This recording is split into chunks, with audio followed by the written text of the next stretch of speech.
All right, hello, and welcome to office hour number 3. This is the third office hour of the first week. As usual, there's the live chat. I see one of you has found your way there already that you can use to ask questions. The biggest thing I want to cover first is the Jupyter Hub is currently experiencing issues. So here I'm trying to go to it in my browser, but I am not able to connect. A lot of students have been reporting that they're getting 504 gateway timeout errors. Unfortunately, there's just a problem going on with the cluster right now. We're tracking down the source of the problem. We have an idea of what's going on, but we haven't been able to fix it yet. Again, I apologize. I know that the first couple days has been somewhat rough. As this course has gotten bigger and bigger, we continue to develop the infrastructure. And every so often we encounter issues like this. So I apologize. We're trying to fix it as quickly as we can and get you all connected again. And of course, I will let you know as soon as it is working again. There were a couple questions on the discussion board related to that. This question asking if anyone can access the Jupyter Hub, and also this one saying gateway timeout. I've responded to both of these, just saying that we know there is this issue and we're investigating it. One thing I would remark about these questions is it is helpful for people to let us know if they are experiencing an issue. So I appreciate these comments that say I am also experiencing this.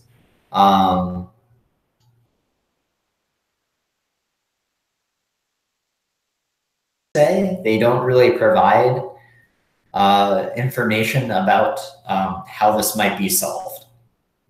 So I'm going to move these to being question comments.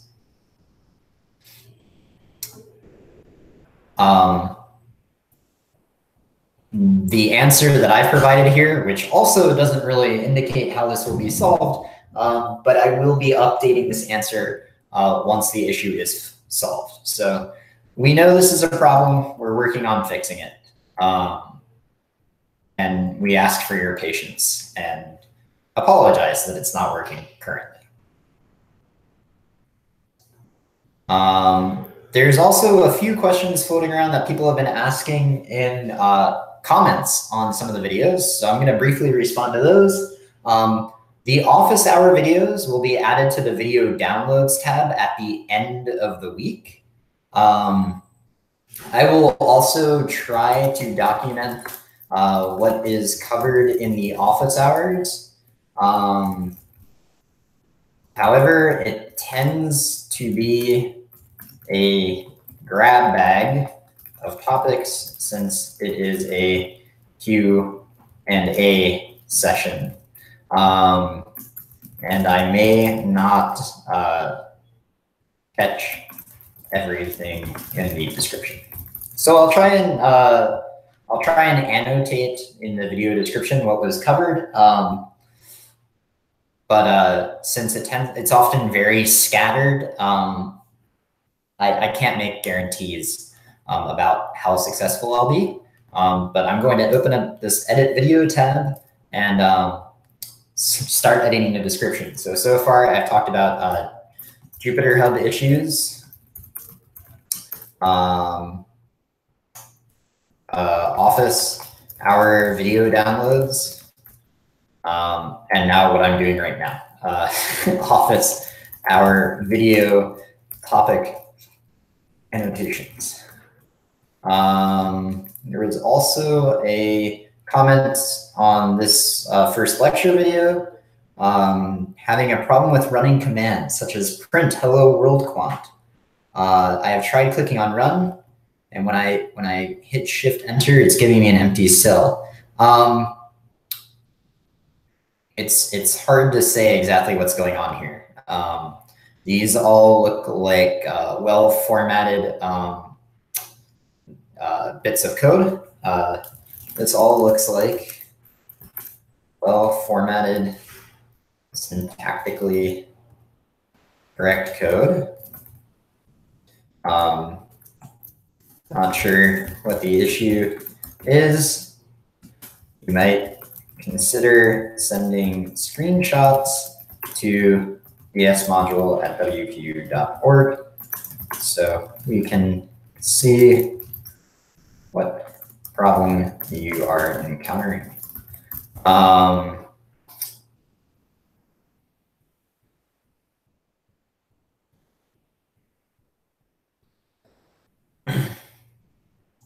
Oh, and something else that I should include in this comment is make sure to include any error messages that may appear.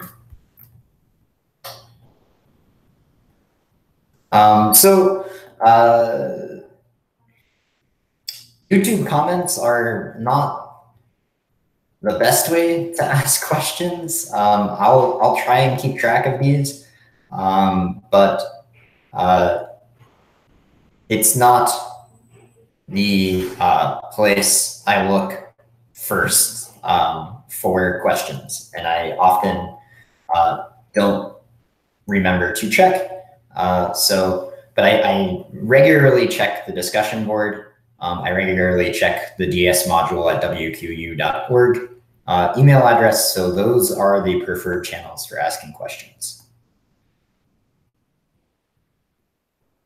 Okay, so there are not, yep, so here we have our 504 gateway timeout.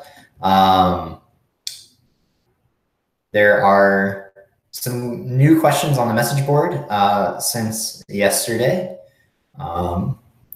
Since no one has asked questions in the live chat, I'm going to move on to those, and I will be periodically checking back, looking at the live chat to see if anyone has asked a question.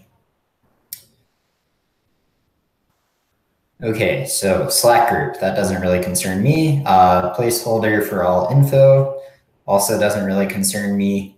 A week-wise index of the contents of the notebook. So I have developed this. I have added a syllabus to the control or home page of the control panel of Jupyter Hub. When the Jupyter Hub comes back online, I will update the home page, and you will be able to see the syllabus there. As has been the case, the best guide to the schedule of the course material is the schedule of videos, i.e. the video links tab. It is not recommended that you study the notebooks in isolation from the videos, but rather study them in conjunction with the videos.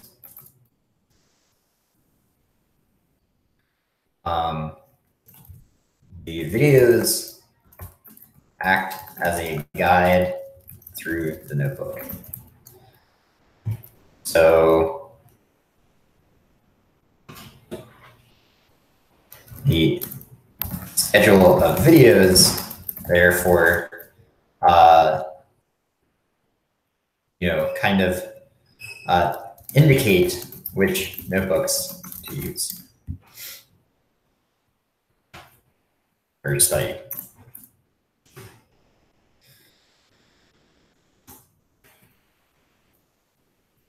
Another update that will be coming to the Jupyter Hub is I have decided, based on student requests and my own thinking, to provide the links to the entire set of videos throughout the course all at once.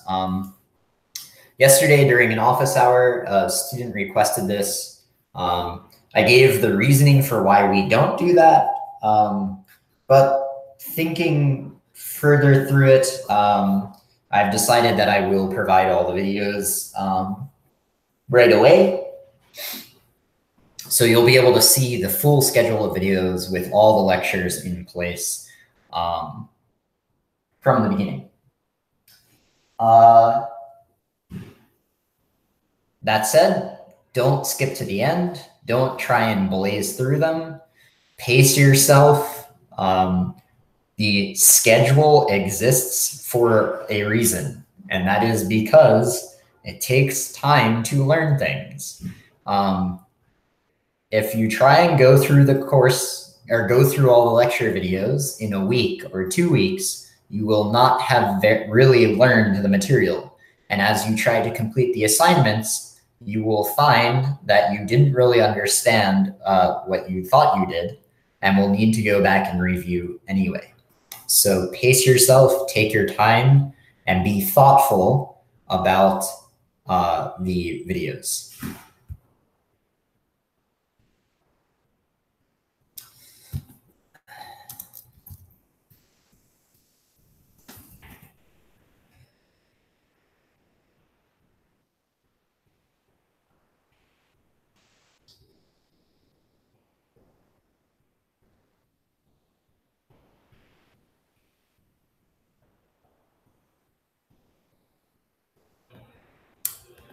Someone had a question of how to recover a notebook after modification. There is no way to do that.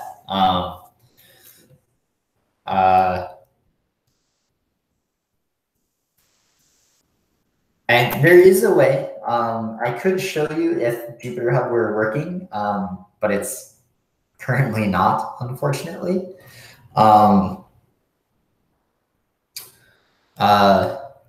There is a way to download a fresh copy of the modules, i.e. the Python DS, and machine learning directories.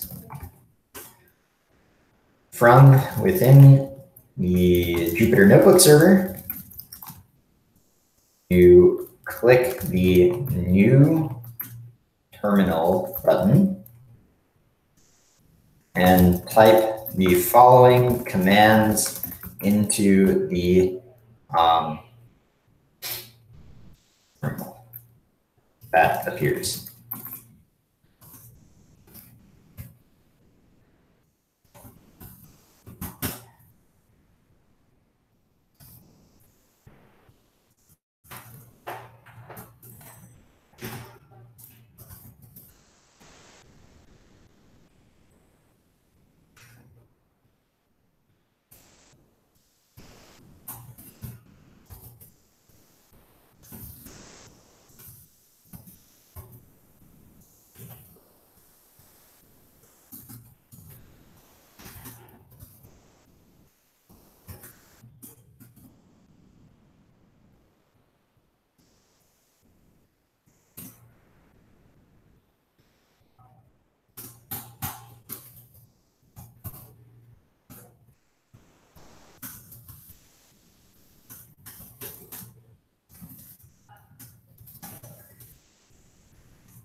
So this command, what it does is it downloads a fresh copy of the module into a directory with the module name plus .new. So for example, python ds.new. If you run the above command more than once, it will overwrite the python ds.new directory or whatever appropriate module name is. So that's something to be careful about. In general, the best practice when modifying any notebook is to first make a copy of it and then modify either the original or the copy. This avoids needing to do any of the above.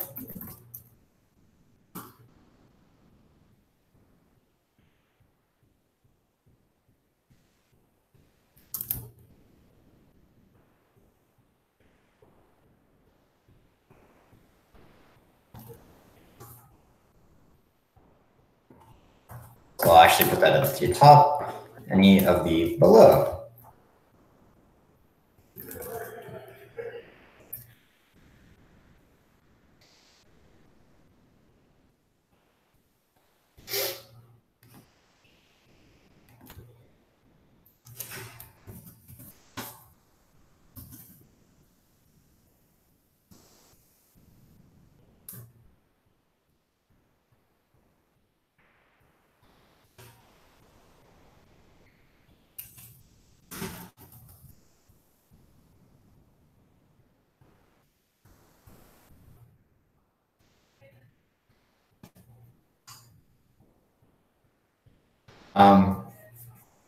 Once again, this is not formatted as code, so I'm just going to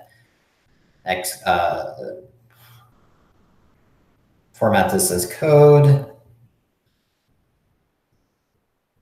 Also, I'm going to remove, I'm going to put from like here on, we kind of get the point. So I'm going to replace this with dot, dot, dot.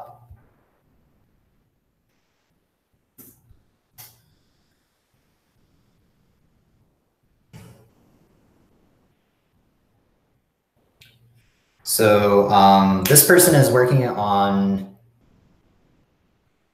IN problem 2.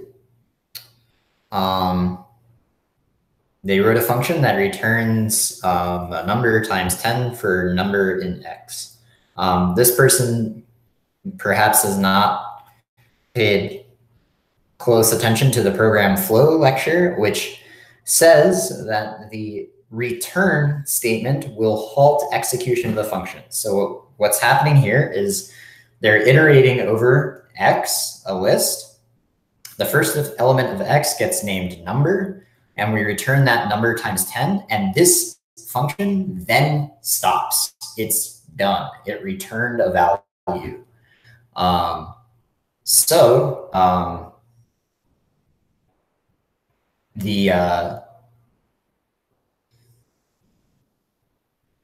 This is not returning a list. This is just returning a single number.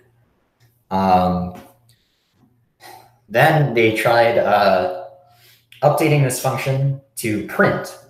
So now this is printing, but it's not returning anything. Printing and returning are not the same. Printing prints output to standard out rather than returning a value to the interpreter. They're getting a message now, none is not of type array. Formerly, they were getting 0 is not of type array. So what was happening in the first case was we were returning a single number, which is not like an array or a list. It's a single number.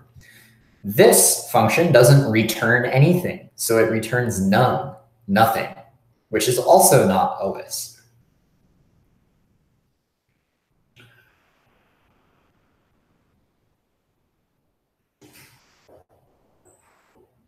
So this is kind of this is a valid solution to the problem.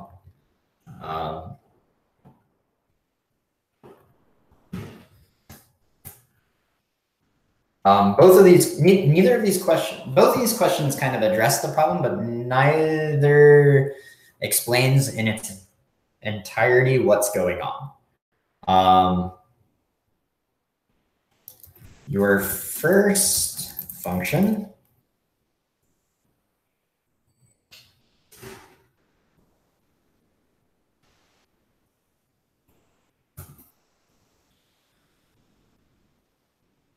returns a single number. This is because return halts the execution of a function, or concludes.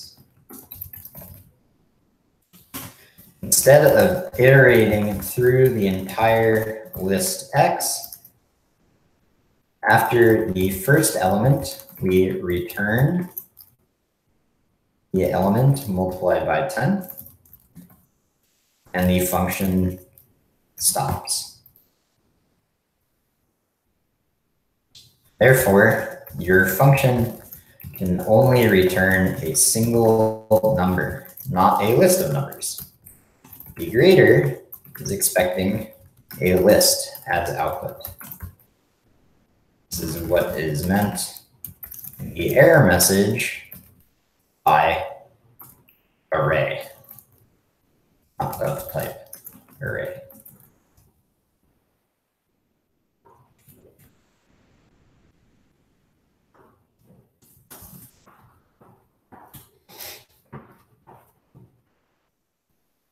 Similarly, your second function, prints, but does not return values. The print statement only prints to standard out. It does not return a value to the interpreter.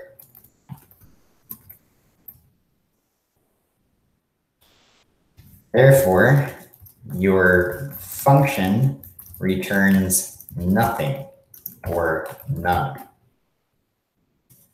This is what is meant in the error message by none is not of type array.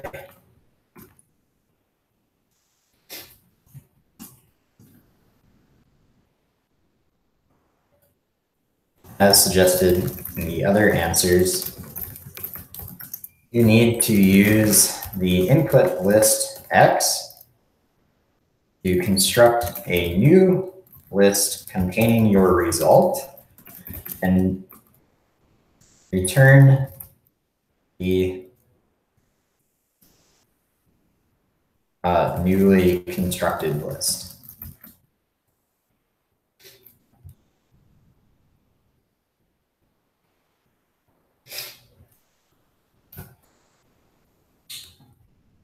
The difference between printing and returning values is a classic point of confusion for a lot of students. Print just displays information to screen. It cannot pass values from one function to another or pass values into variables. It just displays information to screen. It prints. Return can actually return values. It can pass values from one place to another. So if a function returns a value, we can assign that return value to a variable. Print only shows things on the screen.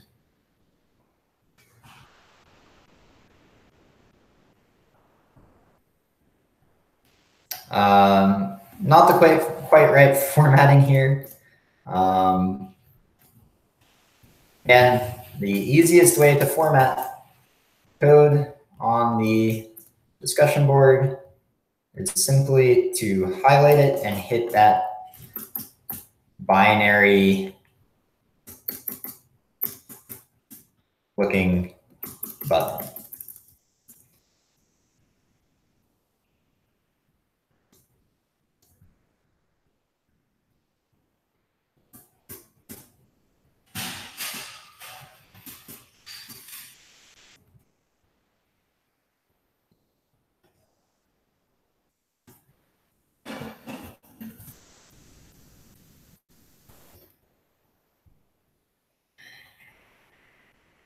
So we have a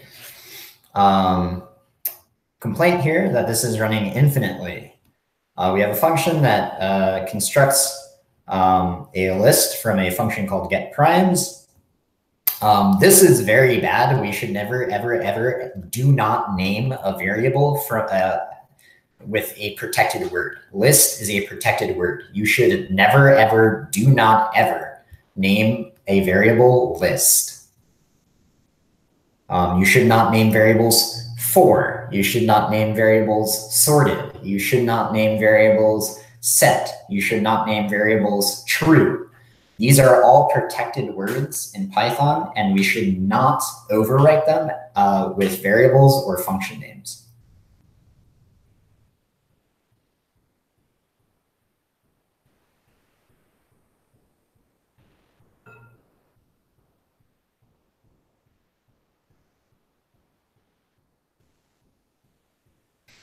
This is also not an answer, so I'm just going to cut this and add it to the original code we got here.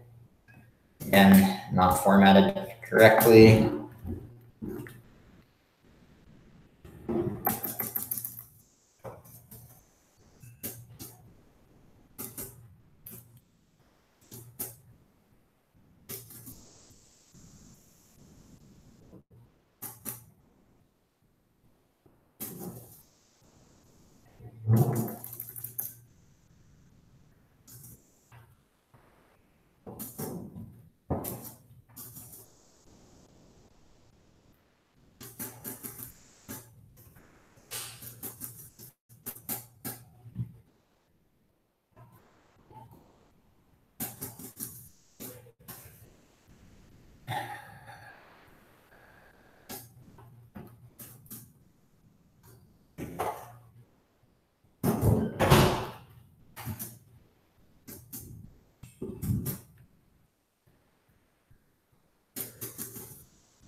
Delete this since it's reproduced below.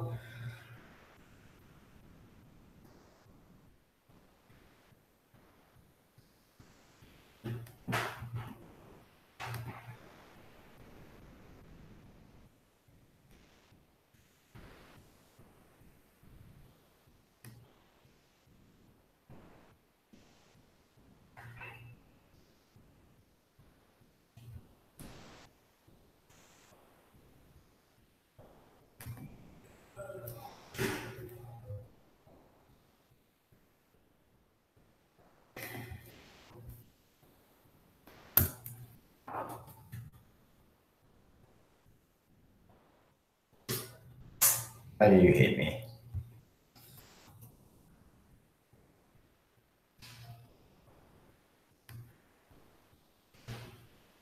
There we go. So now this is correctly formatted.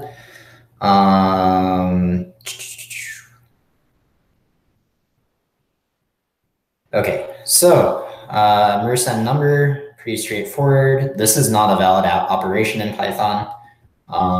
You would need asterisk, asterisk. So I assume this is just a typo.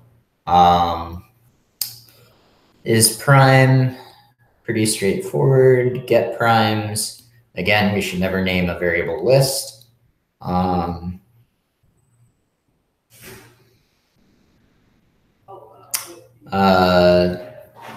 So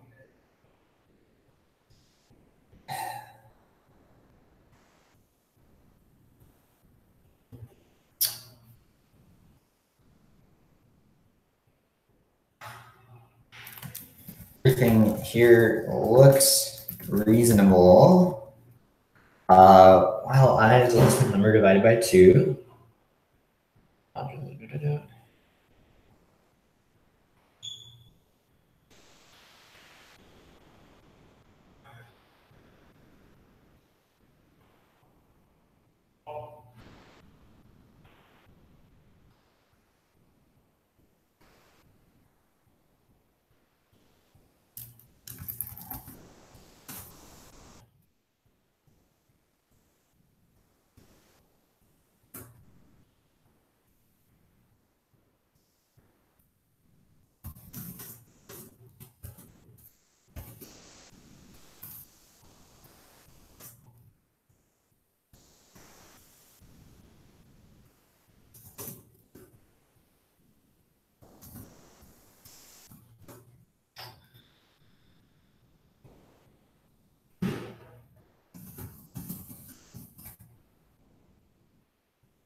So I don't know for sure if using the name list is what's causing issues here, but it very well could be.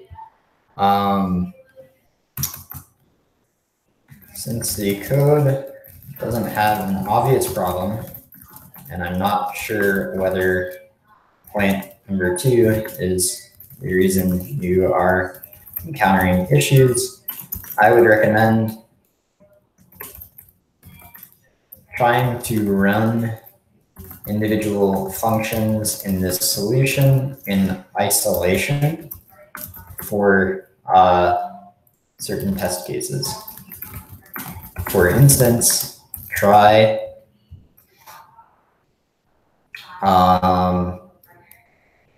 get primes 365 and see if that returns what you would expect. If not, you may want to drill down into an earlier function, such as is prime 65, or some other.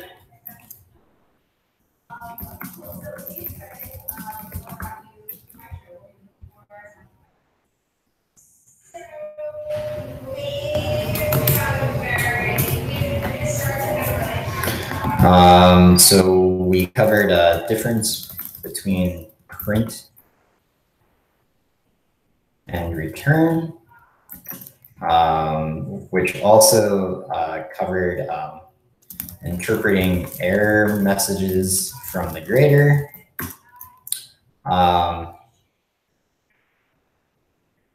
Protected means in Python is, I think, the big lesson from this particular question.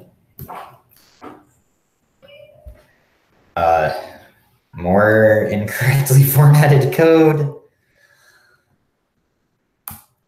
It would make my life so much easier if people would pay attention to this element of the message board.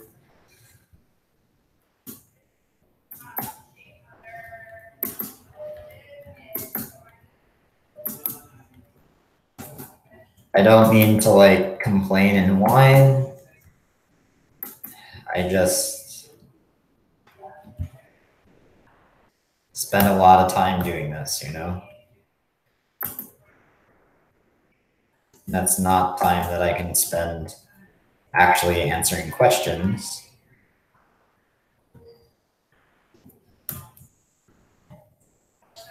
And it's a relatively easy thing to do when you are writing your question. Okay.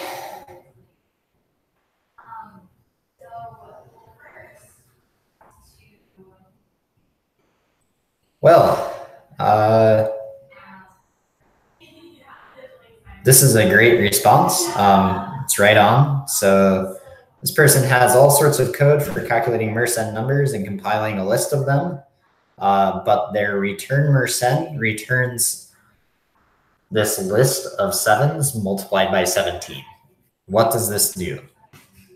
It turns out that if you were to run return mersen, the return mersen function, and see what it evaluates to, it would give you a list of 17 7s, which is not what we want. And therefore, the grader is not going to give a very good score. 7 is a mersen prime, but we want other mersen primes as well. So as this student recommends, we might want to run this function and see if this looks like the correct solution. So very good response there.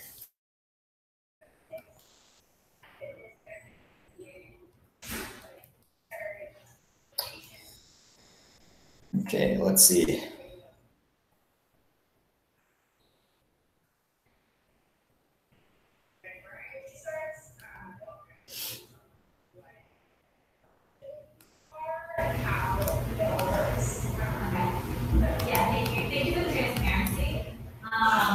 I really appreciate that, and I really just ask so that I can support whatever is best for you guys. That's ultimately our goal here.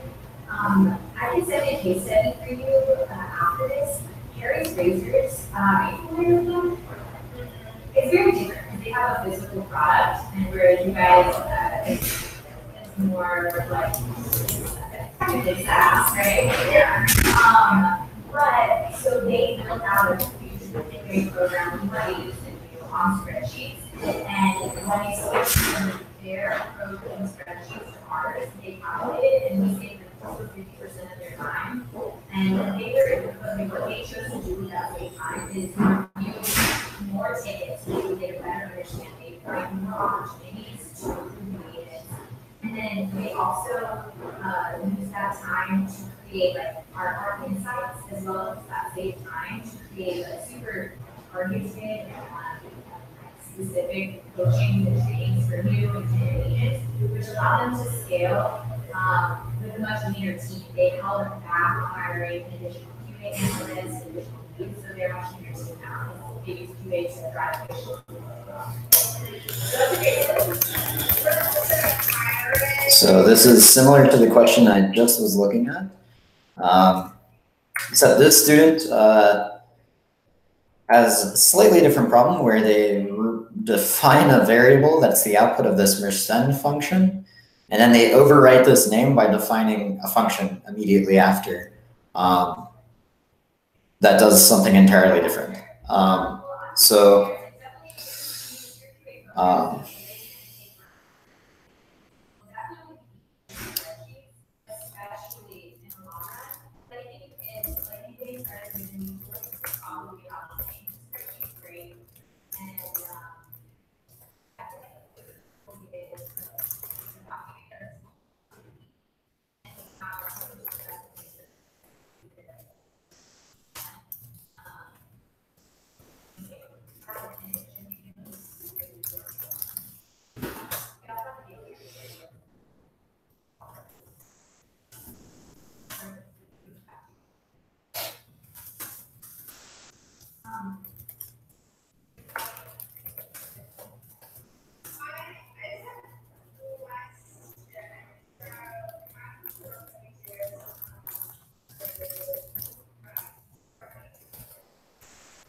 So again, and I know I'm just repeating myself here, but as explained in the introductory video,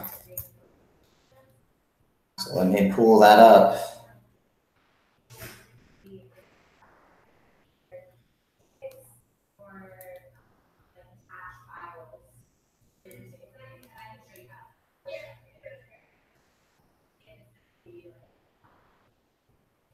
So as explained in the introductory video,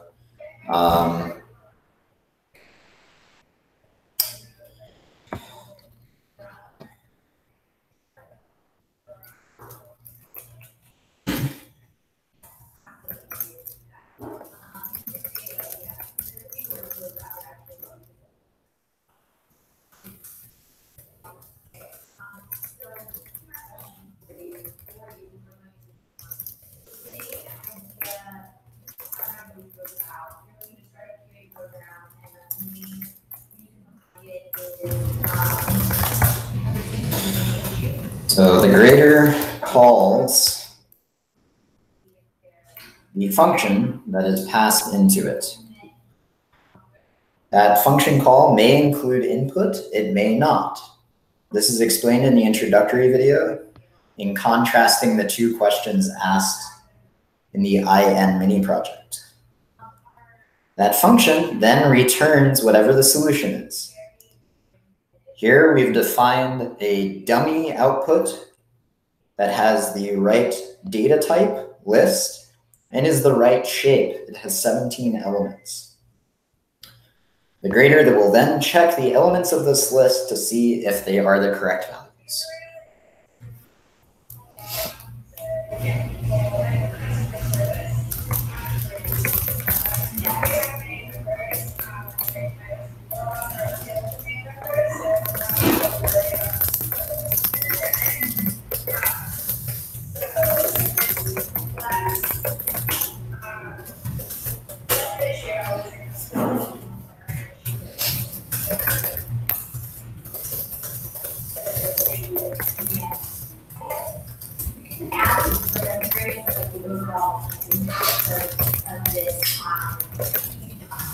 So sometimes these test cases that the grader uses when it's calling this function will include input.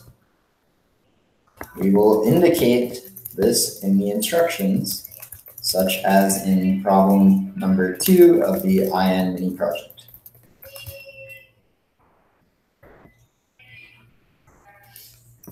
We also indicate in the instructions and in the dummy value returned by the functions we have provided in the mini project notebooks, what type and shape of data the function ought to return.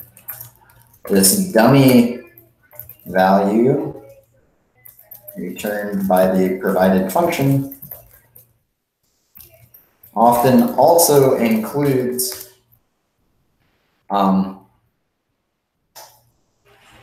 a correct element of the solution. E.g., 7 is a Mersenne prime.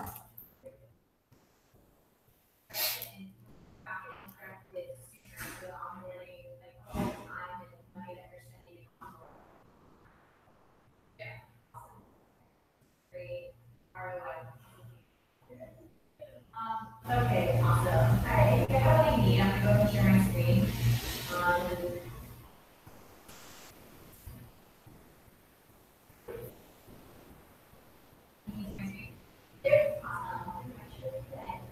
All right, so to get started, you would be building rubrics. So this is what is that formalization and that structuring of our expectations. We see that questionnaire to score our agents and what needs to happen in this interaction for it to be deemed successful.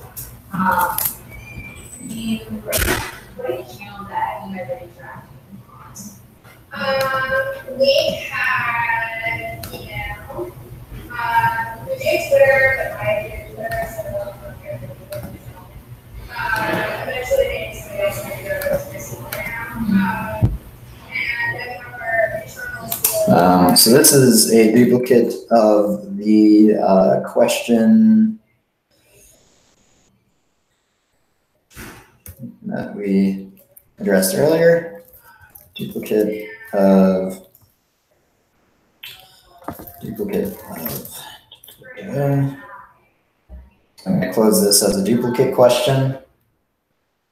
Form of return values for exercise 5 in the VCU mini project. I was wondering if I can return the right form of the values for the last exercise of the VCU mini project. I created a group of points by myself as follows. I run the function.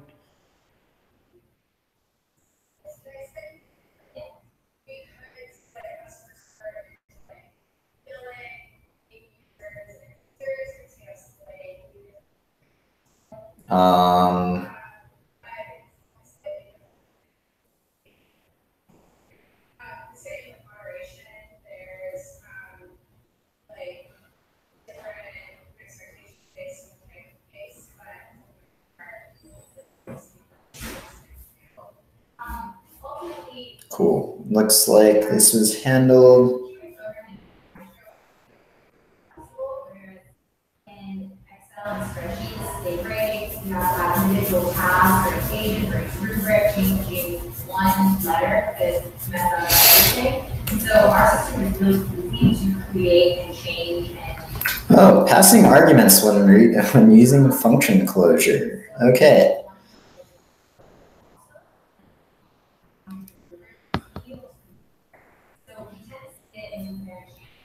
but like you can also do it with tiers and being able to see like how you're doing on in one area versus another.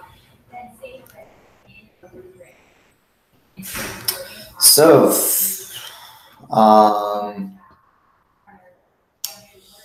why do we call some exponent? Oh, right. I should keep track of what I've been talking about. Protected names in Python. How does the grader work?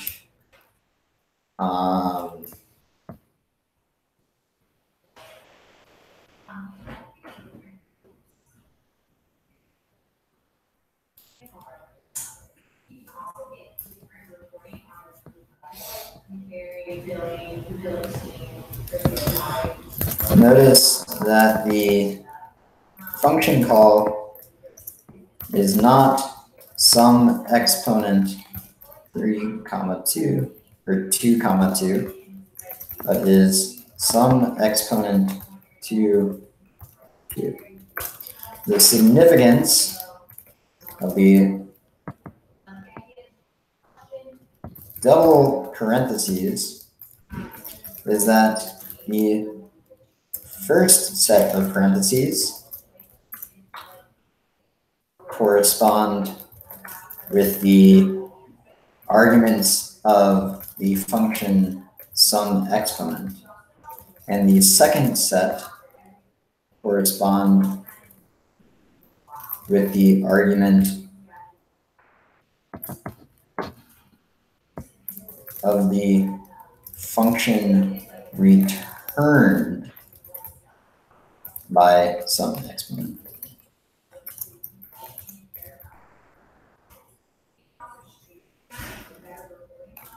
This is different than passing two arguments to some exponent, like some exponent to 2. Instead, we first evaluate some exponent 2, which returns a function func of x, where exponent equals 2.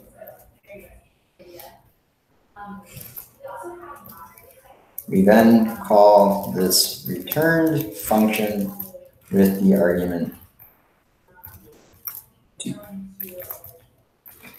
Another way of expressing this idea is to make the evaluation more clear by writing some exponent 2.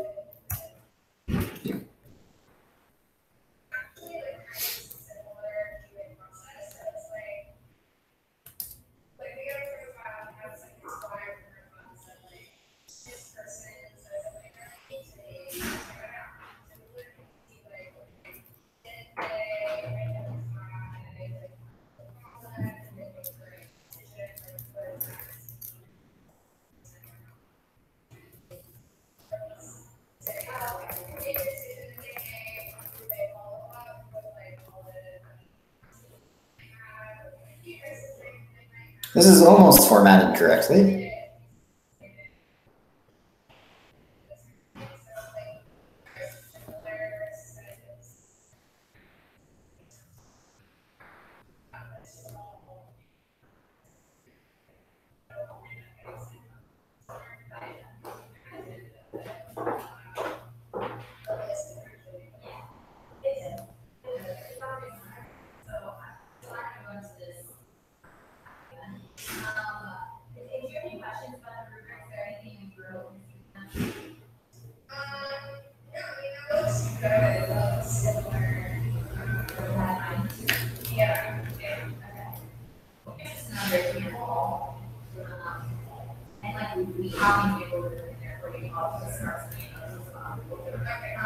So the actual grading experience, you would go to the tickets tab. You pull in all of your tickets for and then so you can filter for the best kind of ticket to grade. So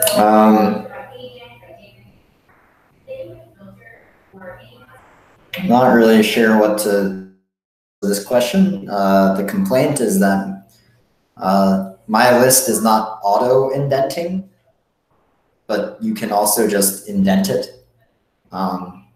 Why auto indentation isn't working in this case, I'm not really sure, but there's nothing wrong with manual indentation. So not much to respond to there, I'm afraid.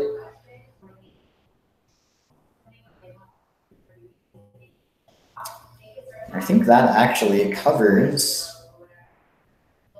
all the unanswered questions that weren't answered by me or a student.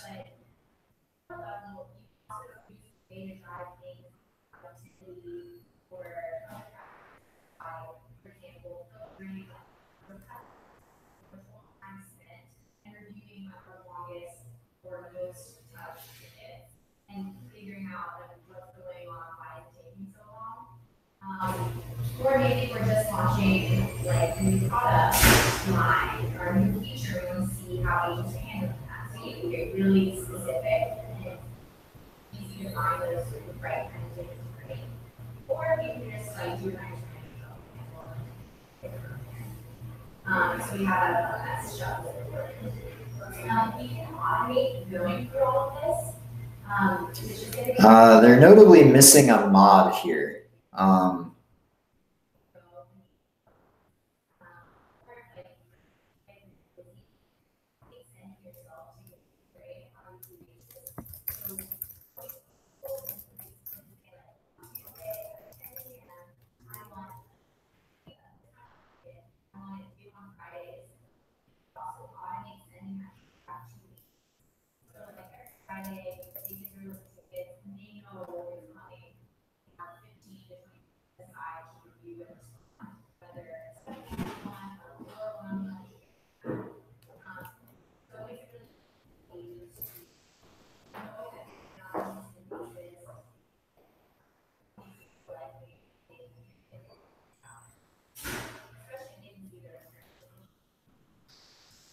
Okay, so that covers everything on the discussion board. There were no live questions during the office hour.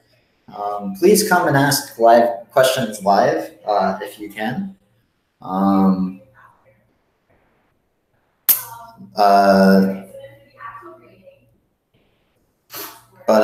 Yeah, it's also now 4 o'clock local time, which I guess is 8 o'clock UTC. So that's the end of the office hour. We're still working on getting the Jupyter Hub working. Again, we'll let you know as soon as that problem is fixed.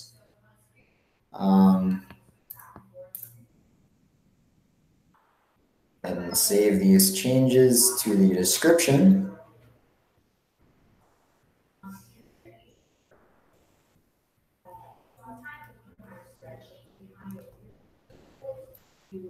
And I will be signing off. I'll be back tomorrow for the last office hour of this week.